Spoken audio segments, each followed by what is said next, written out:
Heidi here from Rain Country. God is good all the time. And I'm here for another Monday this and that video where I talk about all kinds of different topics, answering some questions that may have come in the past week, giving you some updates or whatever else I feel like talking about. So let's get to the topics of today, starting off with the Usnea harvest I just recently did, also known as old man's beard, especially around here. That's what most people know it by. Now, 2 years or so ago, I did a video where I highlighted this particular herb and its benefits and how you can use it, and I will link to that in the description box down below.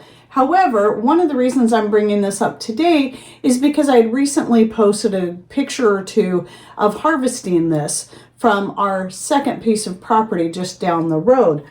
It grows pretty heavily on our alder trees down there, which there are many alder trees on that property. And so normally what I would do is just harvest it off of branches that have been blown off, trees that we had an alder tree fall on our property one year, and I got a good score that year of Usnea as well. But this year there just wasn't any that had been blown to the ground. There weren't any branches on the ground to collect it from. So yes, I did collect it directly from the trees, but only those on our own property. And I do understand the concern. People say, make sure people know they should be collecting it off the ground because it's very slow growing. You got to allow it to grow. And yes, I do know this. I believe I cover it in the video that I mentioned.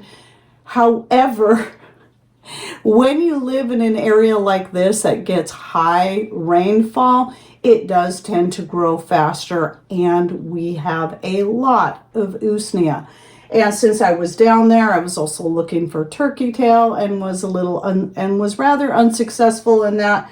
However, I did want to get some Usnea. I only do this once a year, and last year I only collected a couple of small handfuls. So this year I wanted to make sure I put a bunch up because I don't know what next year is going to be like. I don't know if I'll have a chance to collect much. So I want to have enough to cover me for 2 or 3 years. I also have another jar right back there. You can see just right next to that flower arrangement on that shelf, because it is something I'll use for teas, tinctures, and the like when I feel that we really need it because of its benefits to lung health and also being a great natural antibiotic. So if I feel that we're dealing with any kind of internal infection, this is one that I might use for that. I have several different herbs and extracts that I do make for using as an antibiotic. One is my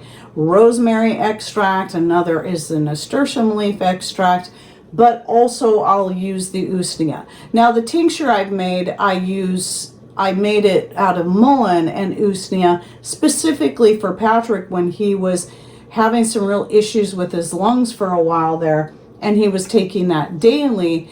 But if I feel that I need it as an added boost to help kill any possible infection, I will typically use it in a tea form in conjunction with the rosemary and or nasturtium leaf extract. So anyway, if you'd like to learn more about Usnea and its benefits, please go check out that link I'll be putting in the description box down below. This is probably the biggest harvest I ever got, and there's still a ton more out there. So I also wanted to talk a bit about the superblids. Here's one right here that I recycled. It does have a dent here because I wasn't super careful when I opened it. They are a little harder to get off of the jars when you've used them for canning especially, but even vacuum sealing. But this vacuum sealed up beautifully, no problems. I did it a few days ago and it's still holding its seal. So I know I've been talking about them a lot lately because I've been using them a lot lately. And since I had that video that I shot 5 or 6 weeks ago come out this last week, I had a lot of questions and I wanted to approach that. So it's kind of a little bit embarrassing but funny story that when I was sharing how to use them, and several people were commenting on that very last step that I talked about, where I talk about how there's a superblid right there. This is actually one I vacuum sealed up in 2023 and recently opened it, and it still held its seal. But anyway, I was talking about how you just turn it just like this with one hand, and that's all the tightness you want on these lids when you go to can with them. But it was the last step. People were like, I've never seen anything about that in any of the directions, where I said after you take it out of the canner, you tighten it down. Now, I was positive that the box of lids I got came with that insert, and I remember thinking, wow, I didn't see these instructions anywhere before, because on the box it only talks about how to tighten it, and I'm sure I read that. But when people started asking that question, I went to look for, well, keep in mind, first of all, that day that published, I was gone for the day. It was my day off. I was celebrating the holiday. Patrick and I were celebrating the holiday with our fellowship group. So I wasn't here to answer all those questions immediately. But early the next morning, I went in there and started answering the questions and posted a comment that I pinned to the top. So, but I had also went and started looking to see, I pulled down the box, the original box that all those lids came in, and I couldn't find anything in there. I don't know if it was came with the jars that I got, the Superb jars with the lids, but I'm so sure that I had some kind of insert that said that, and now I'm not so sure anymore. I'm wondering where I got that idea, or if I just started reading it and going, oh, this sounds just like how you use the Tatler lids. And so I started doing that. And a lot of people were commenting saying that, oh, I've never done that. I've never seen it in any of the directions. And they went looking on the website, couldn't find anything. And they said that some people said they've never had issues with their lid sealing without doing that last step. And that's great.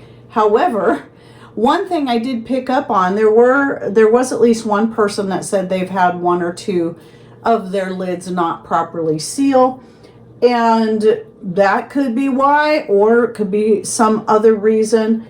I've been doing all of them this way in this whole canning season, and even since I shot that video. Remember, most of the videos you see throughout the week, except for the Monday videos, were shot weeks in advance. So even since that video was shot, I have canned so many more things, such as apple butter, grape juice, and the like. I have still yet to have one single failure using this method.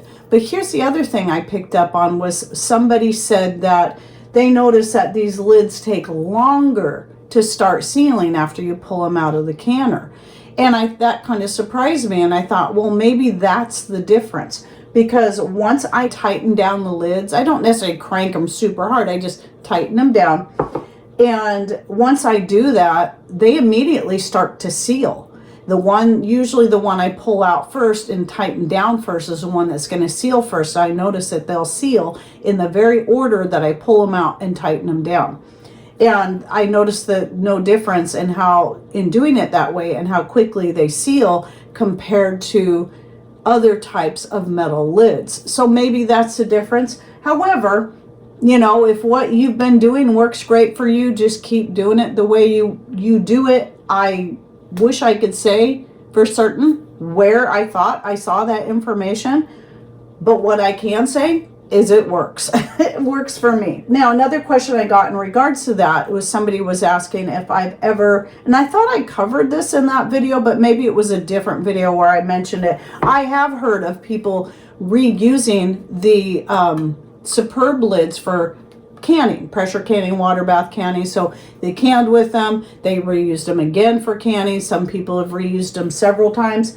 I was thinking that a couple years ago I did do some canning with some recycled lids, but I cannot remember for certain if I was using the Superb or just a different lids. I was thinking I used some Superb, some Ball, not 4 jars at all, but I was thinking I was using a few different ones, just trying them out to see if they would seal, and all of them sealed no problem using them a second time. So I can't say with certainty. I'm pretty sure I did, but what I definitely do with the recycled Superb lids is I use them for vacuum sealing, and now they are also my favorite for vacuum sealing. And I find that with any metal lid, when it comes to vacuum sealing, the ones that always work best are the ones that have previously been used for water bath or pressure canning. There's something about that just, they tend to work better for vacuum sealing. And I've had no issues, but just like with the canning, they get a good tight seal when you vacuum seal and are harder to open than, let's say, here's right here a ball lid that I vacuum sealed. If I was to open these side by side, this one would be harder to open.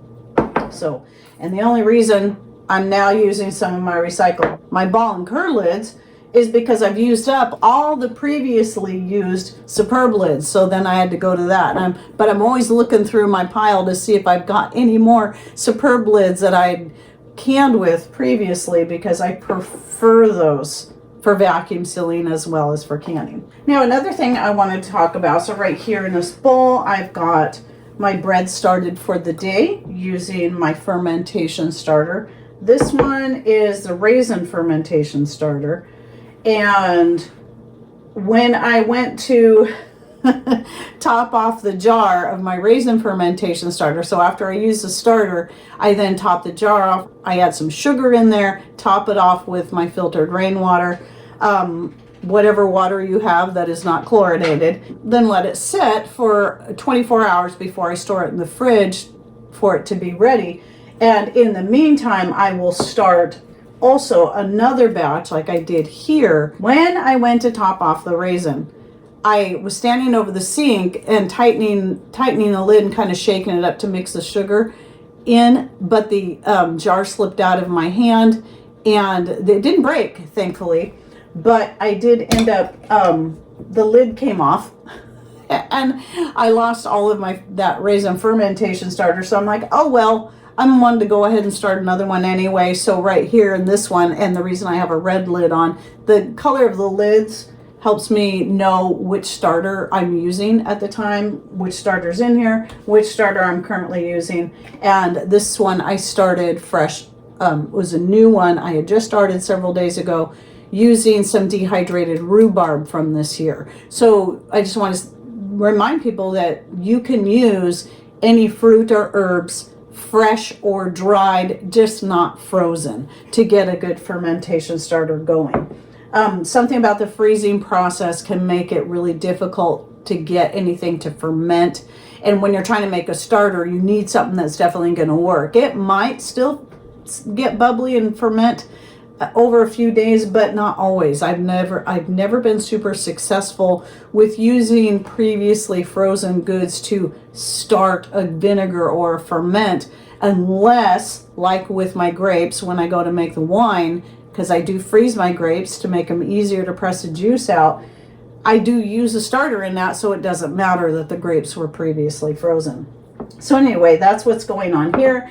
And then when I got this going, I went ahead and started a batch using the rhubarb starter, which is why that has a red lid on it. So I know, because I like to keep track of which one did I use this time, so I can keep switching it up and always use a different one, and also see if I have any results that may vary from ones I've used previously. And by the way, if you're interested in how I use the fermentation starter to make bread, I will link to that video that published, I think, a couple, 2-3 weeks ago in the description box down below. It's now the only way I've been making my yeast bread. I have all this dry yeast that eventually I got to get back to using so I can use it up.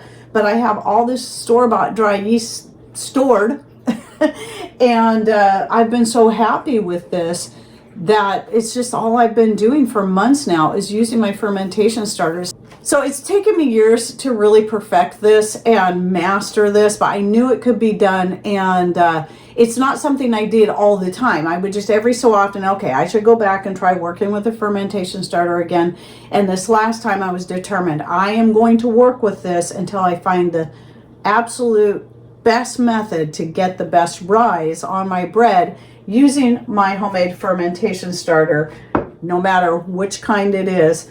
And again, very, very pleased with it. And my grandson, Jace, he loves that bread. He's always coming in and pointing at my bread, wanting a piece. He just wants it like that with a little butter on it. And he just loves it, which is, I'm really thrilled with that, because I do use at least half the flour in that is my home milled flour. I have back here that is organic barley and hard white wheat, so I use half of that, and then I use the Azure Standard unbleached organic white flour as the other half, and then I also add some healthy seeds such as black seed, chia seed, and flax seed, sometimes poppy seeds as well. And so I know he's getting some good nutrition with the homemade bread. I know exactly what all's in there. No preservatives, no nasty stuff added. So I also wanted to come back to, I meant to say this when I was talking about the lids and the questions. There was somebody, I just want to clarify some things, because there was somebody that, I mean, I don't think the video had even been published for long, that had come in and said, I wish Heidi answered questions in comments. And I was like, has this person even been following me for any length of time? Because actually, in the 9 years I've been doing this, that is something I've always been very good about. However, there are certain days or situations or questions that I don't answer. And why is that? I've been wanting to say this for a while. Sometimes it's simply because I never see it. YouTube has this weird way of sometimes hiding a comment for hours. You know, let's say the comment was made at 6 in the morning, but maybe it doesn't even show up until 12 in the afternoon, or maybe the next day or 3 days later. It's a very odd thing that happens, and when that happens, I may never end up seeing it because it can stay buried under other comments because of how I go through my comment section. I don't go to each individual and look for comments. I go to my dashboard where all comments on all videos and all posts go, and are typically, the default used to be from newest to oldest. And so I just scroll down until I got to a comment that I'd already seen. Well, if that comment didn't come in until much later after it was made, I may never see it. And sometimes I'll happen to be going through comments under a video and say, where did that come from? I've never seen that comment. And then I'll try, if it's a question, then I will answer it, even if it's years later. Because yes, literally, I've seen questions that were asked years prior that I never saw. So that's not from a lack of me trying, lack of me looking, me just being, ignoring you because I don't like you. It's nothing like that. So now, to top it off, YouTube has made it even worse because they've changed the default setting in the way the comments appear in the community, in the dashboard, and that is so that it's just, it arranges it by what they feel is the most relevant comment, which I think is so dumb. And so I have to remember to go and manually select newest comments. And I don't know why they changed that. I find it I wish they would at least have that be the default setting, the newest comments, not what they deem the most relevant. So as such, I've been missing more comments because of this recent change. And then the other reason I may not answer your question is because I simply don't know the answer. A lot of, if it's something related to like, have you done this or done that? Yes, I'll answer it. But if someone's asking me, well, what's the best way to do this or that, that's something I've never done or know nothing about, I'm not going to answer that question. I will leave it and hope that somebody else in the comments will answer. And yeah, so just so you know, I've always been in a good habit of doing that. So I can only assume that someone that would think that I don't answer questions has either not asked enough questions that I've seen to answer, or they're really, really new to my channel. And they haven't looked through and seen that I do indeed answer questions as long as I can see them and as long as I know the answer. And here's another thing, as long as it's something that isn't already answered within the video. Because sometimes I'll have people that will ask questions that were clearly answered within the video, and I wonder, did they even watch the video? So there's that. Oh, and the other reason is just like with last week, I was busy all day. I was gone. We were out celebrating the holiday with our fellowship group, having a wonderful time, because you know what? Sometimes I need a break too. I need to have my Sabbath rests. And Saturdays are also another day I do not answer questions, but I try to get to them the very next morning. Okay, and so with that in mind, I want to just let people know what you're going to start seeing is a lot more shorter videos. I haven't been able to do any lives lately on Sundays on my second channel. I'm hoping to get back to doing the lives either mid to late October, if not sooner, if I can squeeze in one. But it just seems like every Sunday something is coming up, and with everything going on with the preparedness for the different festivals, biblical festivals that we're celebrating, and me doing all this canning and putting up food, and yes, I'm still doing that, as with the apple butter. It's one of the last things I'm putting up right now. And I do plan to put up some more grape juice after I start harvesting my grapes and freezing them to make them easy to juice. So there's just a lot going on. And as such, in the preparation for taking that whole week off in early mid-October, I've been trying to get farther ahead on videos again, because I won't be doing any videos that week. But that's one of the reasons why I stay ahead on my videos. So when I do need to take a day off, I still have videos publishing Monday through Friday. What I've been doing is when I get an opportunity, I try to shoot a quick video where I'm answering a question or whatever, something that's just maybe between 5-10 minutes long type video. So you'll be seeing a lot of those. And then for those who really enjoy my live shows, just know I am missing doing them. I keep thinking I'm going to, and then it doesn't work out. But hopefully by the end of October, things should be pretty much mellowed out enough that I can start doing those live shows again. And let's see, so yeah, there'll be that week in there that I won't be on YouTube much. I'll still have videos publishing, but I won't be around much, just so you know.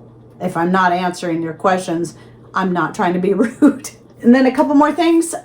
I do have lovage seed now available from my garden. So those who are interested in purchasing the lovage, the arnica, which are two of my newest seeds added to my list, or any of our other seeds or other products, just email me at raincountryhomestead@gmail.com and request a product list, which also includes the pricing and how to order and the 3 different payment methods I accept. It's all in there, and I'll just shoot that whole thing out to you so you can see what we've got. But yes, I do now have the lovage seeds available.